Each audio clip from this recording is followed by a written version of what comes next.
Hello students, welcome to R K institute of education. तो आज की क्लास में हम बात करने जा रहे हैं मैग्नेटिक प्रॉपर्टीज़ ऑफ सॉलिड्स की।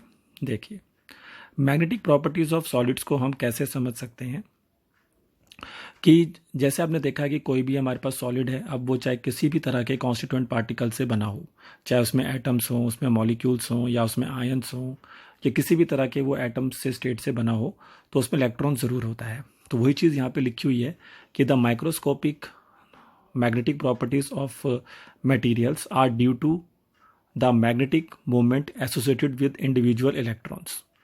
ठीक है, मतलब जो इलेक्ट्रॉन्स हमारे उस मटेरियल में प्रेजेंट होते हैं, वो मटेरियल्स में जो इलेक्ट्रॉन्स होते हैं वो उसको मैग्नेटिक प्रॉपर्टीज़ प्रोवाइड करते हैं।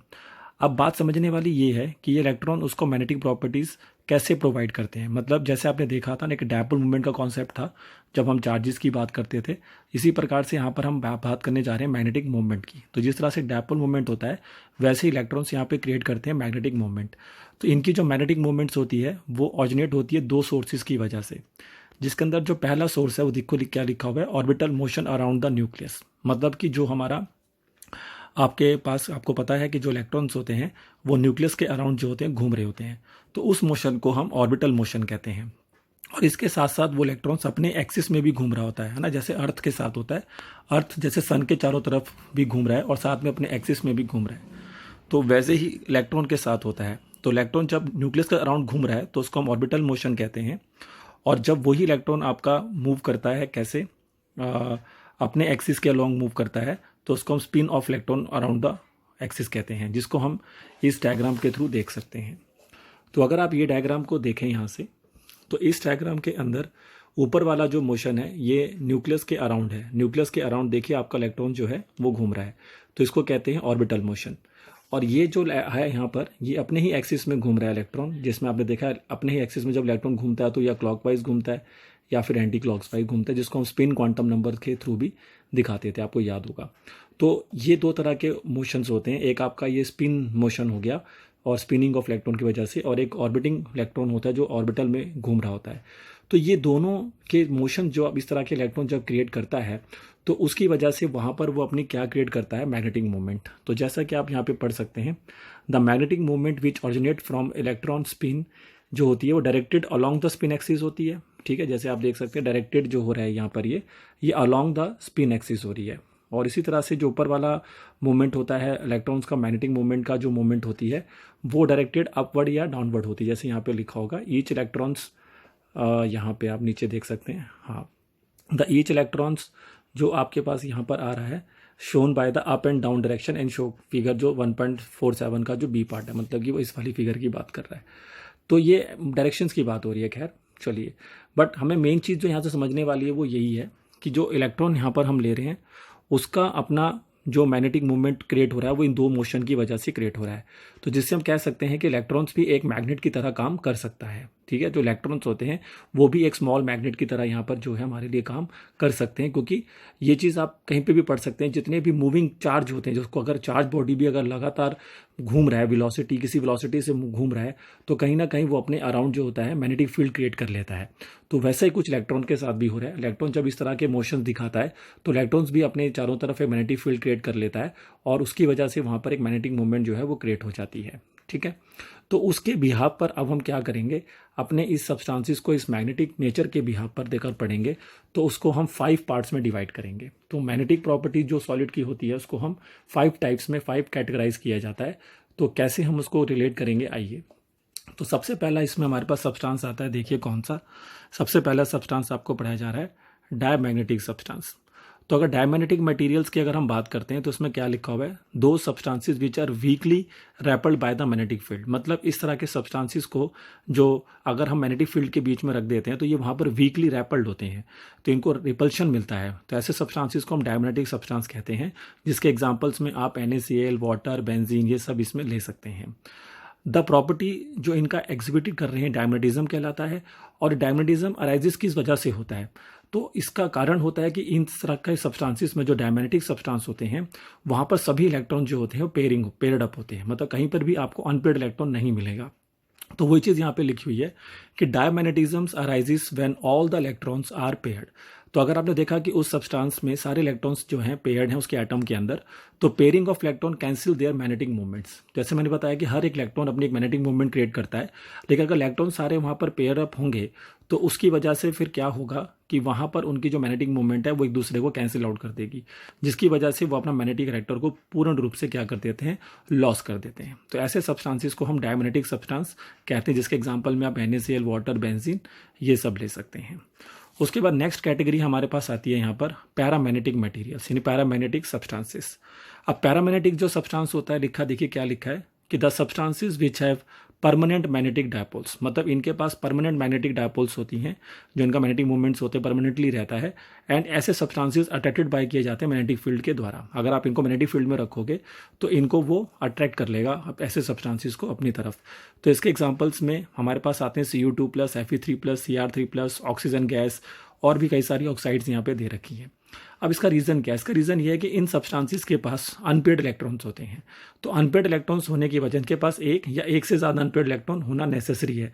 तो जिस भी सब्सटेंस में एक या एक से ज़्यादा अनपेयर्ड इलेक्ट्रॉन्स होंगे तो वो सब्सटेंसेस हमारे पैरामैग्नेटिक सब्सटेंसेस में आ जाते हैं। बट पैरामैग्नेटिक सब्सटेंसेस का एक और इंपॉर्टेंट प्रॉपर्टी होता है जो आपको ध्यान में रखना है। तो वो चीज़ क्या है, देखिए कि they lose their magnetism in the absence of magnetic field. मतलब ये अपना मैग्नेटिज्म जो होते हैं, अगर हम मैग्नेटिक फील्ड के अंदर इनको रखेंगे तो ये मैग्नेटाइज हो जाएंगे, लेकिन जैसे आप मैग्नेटिक फील्ड से इनको बाहर निकालोगे तो ये अपनी मैग्नेटिक प्रॉपर्टी को क्या कर देते हैं, लॉस कर देते हैं। तो इसी वजह से ये पैरामैग्नेटिक सब्सटेंसेस का एक इंपॉर्टेंट प्रॉपर्टी बनता है कि they lose their magnetism in the absence of magnetic field. ठीक है, तो ये चीज़ आपको थोड़ा सा ध्यान में रखना है, जो पैरामैग्नेटिक सब्सटेंस के लिए आप लिख सकते हैं। अब नेक्स्ट हमारे कैटेगरी इसमें आता है फेरोमैग्नेटिक सब्सटेंसेस। देखिए, तो अगर हम फेरोमैग्नेटिक सब्सटेंसेस के पास जाते हैं तो फेरोमैग्नेटिक सब्सटेंस में क्या लिखा हुआ है, the substances which are strongly attracted by the magnetic field. मतलब ऐसे सब्सटेंस जो बिल्कुल स्ट्रांगली अट्रैक्ट किए जाते हैं मैग्नेटिक फील्ड के द्वारा और ये परमानेंट मैग्नेटिज्म शो करते हैं। What is the meaning of this की परमानेंट मैग्नेटिज्म शो करते हैं? अब ये परमानेंट मैग्नेटिज्म इसलिए शो करते हैं क्योंकि अगर एक बार ये सब्सटेंस मैग्नेटिक फील्ड में रखने के बाद मैग्नेटाइज हो जाते हैं तो फिर ये डीमैग्नेटाइज नहीं होते हैं, ये एकदम से परमानेंट मैग्नेटिक फील्ड मैग्नेट बन जाते हैं। मतलब एक बार आपने इनको मैग्नेटाइज कर दिया तो अपनी मैग्नेटिज्म को ये लॉस नहीं करते, जैसे पैरामैग्नेटिक सब्सटेंस के साथ ऐसा नहीं था। पैरामैग्नेटिक सब्सटेंस जो थे वो अपने मैग्नेटिज्म को लॉस कर देते थे अगर हम उनको मैग्नेटिक फील्ड से बाहर निकाल देते थे। बट फेरोमैग्नेटिक सब्सटेंस के अंदर ऐसा नहीं है, वो अपने मैग्नेटिज्म को मेंटेन रखेंगे even in the absence of magnetic field. इसके एग्जांपल्स में आते हैं कोबाल्ट, निकल, कैडोलिनियम और CrO2। ये सब आप इसके एग्जांपल्स में आप इनको याद रख सकते हैं। अब इसमें सबसे इंपॉर्टेंट चीज़ है जो CrO2 जो होता है, ये एक ऐसी ऑक्साइड होती है जो मैग्नेटिक टेप्स, जो कैसेट्स वगैरह पहले आपको याद है बनती थी, अब तो CDs वगैरह इस तरह सी चीज़ें आ गई हैं, पेन ड्राइव्स आ गई हैं, बट थोड़ा सा पुराने ज़माने में चले जाएँ तो वहाँ पर पहले लोग कैसेट्स वगैरह यूज़ करते हैं। आपको याद होगा उसमें ब्लैक कलर की एक टेप सी होती थी, तो उसको CrO2 उसी से बनाया जाता है। तो ये कभी कभार क्वेश्चन पूछ लिया जाता है। बट अब थोड़ी सी चीज़ें मैं और यहाँ पर एक्सप्लेन करना चाहूँगा कि जब भी हम किसी सॉलिड स्टेट में किसी सॉलिड को देखेंगे तो वहाँ पर क्या होता है कि जो उसके अंदर मेटल आयंस होते हैं, है ना भाई, अभी सॉलिड सब्सटेंस होगा तो उसमें काफ़ी सारे मेटल आयंस होंगे।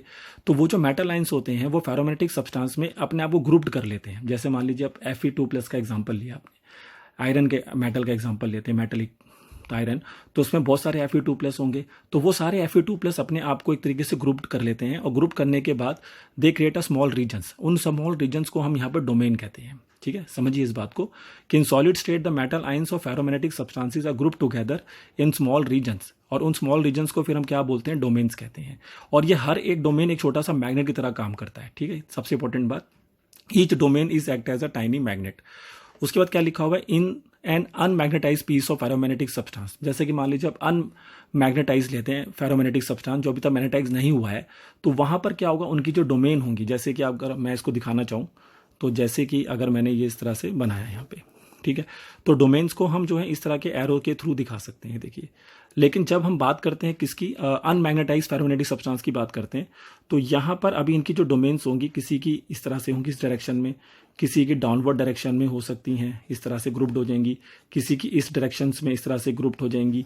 तो अभी इन सबका कोई पर्टिकुलर डायरेक्शंस नहीं होता, they are oriented in the random direction. लेकिन ये कब की बात हो रही है, जब अनमैग्नेटाइज्ड फेरोमैग्नेटिक सब्सटेंस आपके पास होता है, तो उस केस में वही चीज़ यहाँ पे लिखी हुई है, देख सकते हैं कि ये रहा कि unmagnetized piece of ferromagnetic substance the domains are randomly oriented and their magnetic moments get cancel out, क्योंकि अगर ये रैंडमली ओरिएंटेड रहेंगे, जैसे मर्जी डायरेक्शन में ओरिएंटेड रहेंगे इनके डोमेन्स, तो फिर उस केस में ये दूसरे की मैग्नेटिक मूवमेंट को कैंसिल आउट कर देते हैं। लेकिन जब अगर हम उसको एक बार मैग्नेटाइज कर दें, लिखा हुआ है ना when the substance is placed in magnetic field, लेकिन अगर मैं उस सब्सटेंस को मैग्नेटिक फील्ड में प्लेस करता हूँ तो उसकी डोमेन्स ओरिएंटेड हो जाती है in the direction of magnetic field, मतलब जिस डायरेक्शन मैग्नेटिक फील्ड होगा उसी डायरेक्शन में आपकी सारी डोमेन्स ओरिएंटेड हो जाएंगी और वो एक पर्टिकुलर डायरेक्शन में अलाइंड हो जाती हैं फिर। ठीक है, अब उस अलाइनमेंट के बेसिस पर हम फेरोमैग्नेटिक सब्सटेंस को, जो फेरोमैग्नेटिक सब्सटेंसेस होते हैं हमारे, उनको हम अलग अलग कैटेगरीज में डिवाइड करते हैं।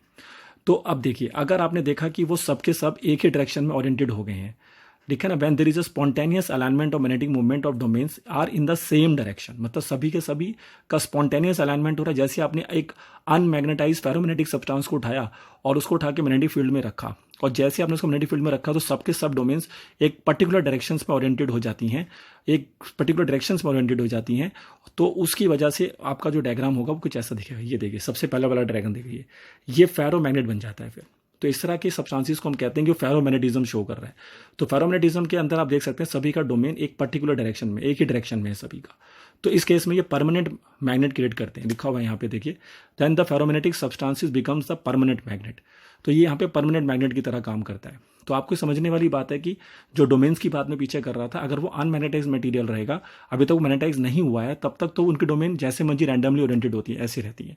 लेकिन जब मैं उसको एक मैग्नेटिक फील्ड में के अंदर रखूंगा तो दे ऑल आर अलाइन अगर हो जाती हैं सभी की सभी एक पर्टिकुलर डायरेक्शन में, सेम डायरेक्शन में, तो देन ऐसे सब्सटेंसेस को हम फेरोमैग्नेटिज्म या फेरोमैग्नेटिक सब्सटेंस कहते हैं। समझ में आ रहा है? फेरोमैग्नेटिज्म में क्या होगा कि ऑल द डोमेन्स जो होंगी, magnetic movements of the domains जो होंगी, ये magnetic movements of the domains हैं। ठीक है, ये जो हमारी डोमेन मैंने बताया था क्या था कि जब सारे जो मेटल आइंस होते हैं ग्रुप टुगेदर होके, एक ग्रुप टुगेदर होने के बाद एक क्रिएट करते हैं डोमेन, और domain is a tiny magnet. फिर वो डोमेन का क्या होता है? Magnetic movement. तो सभी मैग्नेटिक मूवमेंट, डोमेन का जो मैग्नेटिक मूवमेंट का डायरेक्शन है, आप देख सकते हैं एक ही डायरेक्शन में आ गया। तो ऐसे सब्सटेंस को आप क्या बोलिए? फेरोमैग्नेटिज्म या फेरोमैग्नेटिक सब्सटेंस बोलेंगे। ठीक है, लेकिन अगर आपने क्या देखा, इसका नेक्स्ट पार्ट देखिए यहाँ पर क्या है कि एंटी फेरोमैग्नेटिज्म। तो what is the meaning of anti ferromagnetism? कि आपने क्या देखा कि if the alignment of magnetic movement of domain is इन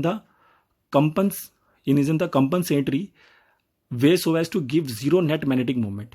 ठीक है, अगर आपने देखा कि जीरो नेट मैग्नेटिक मूवमेंट आ रहा है, अब ऐसा कब संभव होगा?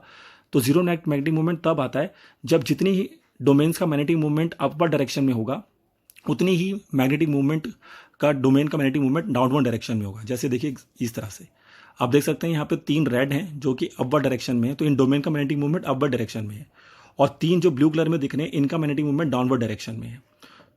तो ऐसा अगर हो जाए, जितना आपका कह सकते हैं कि पैरेललिज्म है उतना ही एंटी पैरेललिज्म भी हो रहा है। तो जितना अपवर्ड है उतना ही डाउनवर्ड अगर होता है तो उसको कहते हैं फिर एंटी फेरोमैग्नेटिक सब्सटेंस या फिर एंटी फेरोमैग्नेटिज्म। तो एंटी फेरोमैग्नेटिज्म तभी आपको ऑब्टेन्ड होगा जब equal number of magnetic movement upward और डाउनवर्ड डायरेक्शन में होगी। जितनी अपवर्ड होंगी उतनी ही डाउनवर्ड होंगी। तो इसका एग्जांपल है हमारे पास MnO। MnO is a very good example of anti ferromagnetisms. ठीक है, तो डायग्रामेटिकली आप उसको इससे दिखाएंगे। ये देखिए, ये आप डायग्राम देख रहे हैं, इसको इससे दिखाना है। ठीक है, क्लियर हो रहा है सबको? और फेरोमैग्नेटिक सब्सटेंस का तो ऊपर कला हो गया। ठीक है, जिसमें सभी एक पर्टिकुलर डायरेक्शंस में अलाइंड होते हैं। उसके एग्जांपल्स मैंने आपको ऊपर बता दिए थे, काफ़ी सारे एग्जांपल थे, तो वो मैंने ऊपर आपको बताए थे पहले भी। अब उसके बाद अगर हम नीचे आते हैं तो लास्ट पार्ट हमारे पास एक और आता है, उसे हम कहते हैं फेरी मैग्नेटिज्म्स या फेरी मैग्नेटिक सब्सटेंसेस।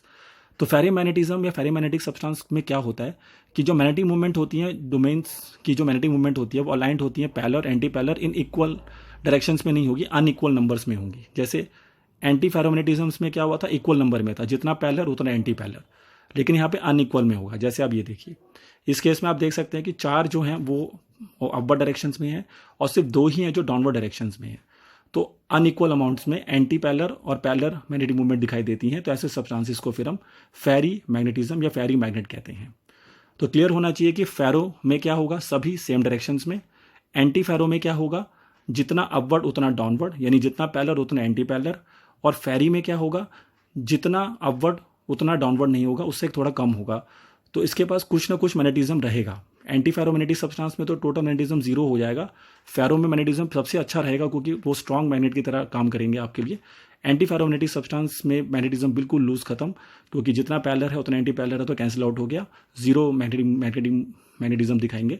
और फेरी के अंदर मैग्नेटिक जो मेजर रहेगा वो थोड़ा कम रहेगा, क्योंकि थोड़ा बहुत तो कैंसिल आउट हो जाएगा, मतलब पूरा कैंसिल आउट नहीं होगा यहाँ पे मैग्नेटिक मूवमेंट, क्योंकि 4 ऊपर हैं 2 नीचे हैं तो पूरा कैंसिल नहीं हो सकता, जिस तरह से एंटी फेरो में तो पूरा कैंसिल हो रहा था। इसके एग्जाम्पल में आप ले सकते हैं Fe3O4। Fe3O4 जो होता है मैग्नेटाइट होता है, लेकिन अगर हम इसको इसमें क्या करें कि कोई भी इसके अंदर जो डाइवेलेंट हमारे एटम्स होते हैं, डाइवेलेंट मेटल होते हैं, जैसे मैंने M2+ के एग्जांपल लिए हैं जिसमें मैग्नीशियम, कॉपर, जिंक ये सब आते हैं, और ये अगर इसको रिप्लेस कर दें, मतलब एक आयरन को यहाँ से रिप्लेस कर दें, जैसे आप इसमें क्या कर सकते हो, एक आयरन को रिप्लेस कर दिया तो आपने बना लिया जैसे MgFe2O4, ये देखिए MgFe2O4 बना लिया जैसे कि आपने, ठीक है। आप ऐसे बना सकते हैं, यहाँ पे दिया हुआ है M2+ की जगह पर आप कोई भी डाइवेलेंट मेटल रख सकते हैं, for example magnesium, copper, zinc. तो इस तरह के जो सब्सटेंसेस क्रिएट होते हैं ये हमारे कहलाते हैं फिर फेराइड्स, तो इनको हम फेराइड्स कहते हैं, जो मैग्नेटाइट से बनाए जाते हैं। तो मैग्नेटाइट में आप जाएंगे और एक आयरन को रिप्लेस करेंगे विद एनी डाइवेलेंट मेटल, जैसे मैग्नीशियम, कॉपर और जिंक, तो उससे जो सब्सटेंस क्रिएट होता है उसको फेराइड्स कहा जाता है। और ये फेराइड्स जो होते हैं ये सभी बहुत अच्छे एग्जाम्पल शो करते हैं फेरी मैग्नेटिज्म्स का, ठीक है। तो ये आपको क्लियर करना बहुत जरूरी है कि पैरामैग्नेटिज्म्स में क्या हो रहा है, डायमैग्नेटिज्म्स के अंदर क्या हो रहा है, ठीक है, पैरा में क्या हो रहा है। और फेरोमैग्नेटिक सब्सटेंसेस के अंदर जो डोमेन्स क्रिएट होती हैं उसमें फिर 3 कैटेगरीज अलग से बनाई जाती हैं, एक फेरो, फिर एक एंटी फेरो और लास्ट में एक फेरी। तो डायग्रामेटिकली भी आपको पूरा क्लियरेंस होना चाहिए और एग्जाम्पल्स भी याद होने चाहिए सभी के। उसके बाद सबसे इंपॉर्टेंट चीज़ यहाँ पर एक और आती है, this is called Curie temperature. अब यहाँ पे क्यूरी टेम्परेचर क्या है, देखिए क्यूरी टेम्परेचर क्या होता है कि जितने भी हमारे ये फेरोमैग्नेटिक सब्सटेंस होते हैं या एंटी फेरोमैग्नेटिक सब्सटेंस होते हैं या फेरीमैग्नेटिक सब्सटेंस होते हैं, इनको अगर हम हीट करते हैं तो ये पर्टिकुलर टेम्परेचर के बाद पैरामैग्नेटिज्म बन जाते हैं, मतलब पैरामैग्नेटिक्स में कन्वर्ट हो जाते हैं। तो क्यूरी टेम्परेचर की डेफिनेशन आप लिख लें कि एक ऐसा temperature in which the ferromagnetic substance, anti ferromagnetic substance या फिर ferrimagnetic substance gets converted into paramagnetic. तो पैरामैग्नेटिक्स में अगर वो कन्वर्ट हो रहे हैं तो that temperature is called Curie temperature. तो जैसे कि मैं आपको दिखाता हूँ अलग अलग सब्सटेंस का क्यूरी टेम्परेचर होता है, जैसे कि आप यहाँ देख सकते हैं V2O3 के लिए ये जो क्यूरी टेम्परेचर है ये 150 केल्विन के अराउंड होता है, और Fe3O4 के लिए भी ये टेम्परेचर 850 केल्विन के अराउंड होता है। तो ये मतलब इस टेम्परेचर पे ये सब्सटेंस जो होते हैं, जैसे V2O3 जो होता है वो एंटी फेरोमैग्नेटिक में होता है तो कन्वर्ट हो जाएगा पैरामैग्नेटिक्स में, ठीक है।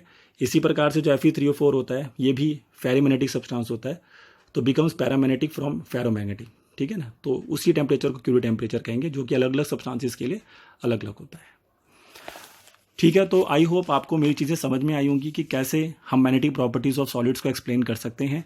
तो लॉजिक्स पे टिके रहिए, प्योर थ्योरेटिकल टॉपिक है तो आपको इसके एग्जांपल्स, डायग्राम इस तरह से आपको इसको एक्सप्लेन करना होगा, ठीक है।